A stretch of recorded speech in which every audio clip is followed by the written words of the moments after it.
అంటే ఎవరు ఎవరిని మోసం చేయలేరు. ఆమెను చెప్పగలరా? ఒక వ్యక్తి నిన్ను మోసం చేశాడు అనుకో, నువ్వు మోసపోయినట్టు కానే కాదు.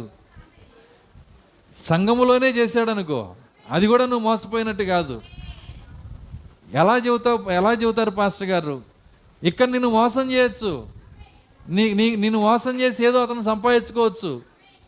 అయితే రేపు దేవుని ముందు నిలబడ్డప్పుడు మోసం చేసిన దానిని బట్టి తన నిత్య జీవాన్ని తాను పోగొట్టుకున్నప్పుడు నువ్వు పోగొట్టుకున్నది ఏమీ ఉండదు అక్కడ.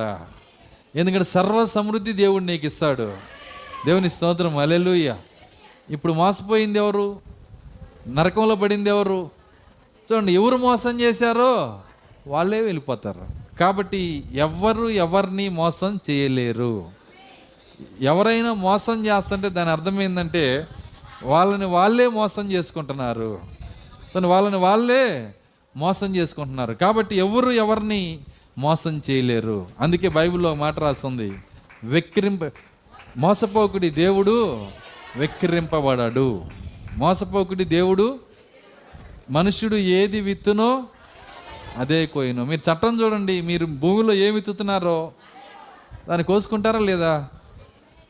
వరి పంట వేశారు, వరి విత్తనం వేశారు, ఏం పంట కోసుకుంటారు? గోధుమ పంట కోస్తారా? కోయరు. లేదంటే బంగారం పంటకు వస్తారా? ఏది విత్తుతావో అది నువ్వు కోసుకుంటున్నావు. నీ వ్యక్తిగత జీవితం కూడా అంతే. మోసపోకుడి దేవుడు వెక్కిరింపబడడు, దేవుడు మోసపోడు. మనం ఏది విత్తుతామో అదే కోసుకుంటాము. కాబట్టి బైబిల్ ఏం చెబుతుందంటే, నువ్వు దేవుని మందిరమును పోనప్పుడు నీ ప్రవర్తన చాలా జాగ్రత్తగా చూసుకునము. నీ ఆలోచన